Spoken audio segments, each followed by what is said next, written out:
ছানা কাটানো হয়ে গেছে, এই যে দেখুন। এবার এটাকে সমান করা হচ্ছে রসগোল্লা তৈরি হবে বলে। এটা যত ঘষা হবে, মোলায়েম করা হবে, রসগোল্লা তত ভালো হবে। ঘরের তৈরি রসগোল্লা দিয়ে আজকে রসমালাই হবে।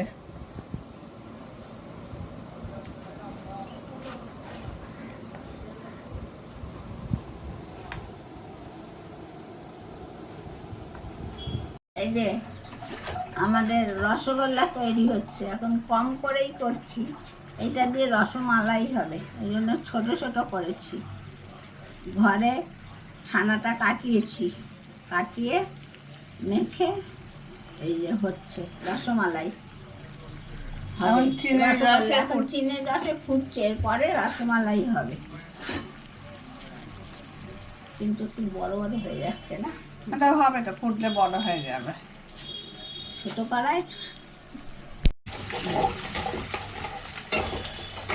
রসগোল্লা হয়ে আসলো, বেশ বড় হয়ে গেল। কত ছোট ছোট দিয়েছিল, বেড়ে যাচ্ছে, বড় হয়ে যাচ্ছে। কড়াটা ছোট হয়ে যাচ্ছে বলে এনারা ফুলতে পারছে না। হ্যাঁ, ছোট কড়াই বসিয়েছি। আর কড়া ভালোই হয়েছে। এবার দুধ জাল দিয়ে দুধের মধ্যে দিয়ে দেবো, রসমালাই হয়ে যাবে।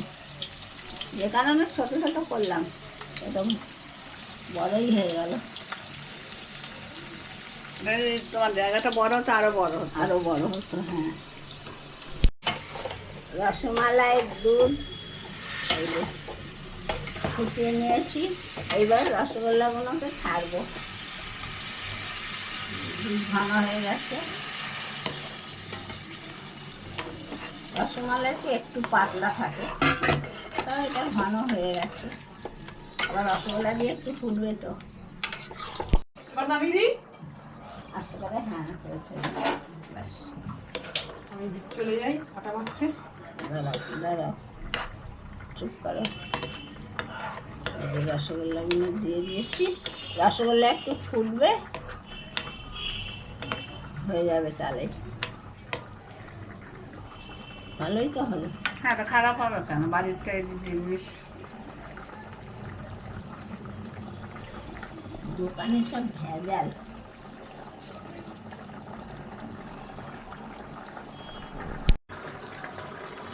হয়ে গেল রসমালাই,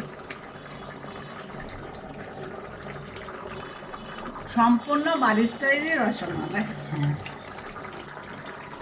খেয়ে দেখবে কেমন হচ্ছে।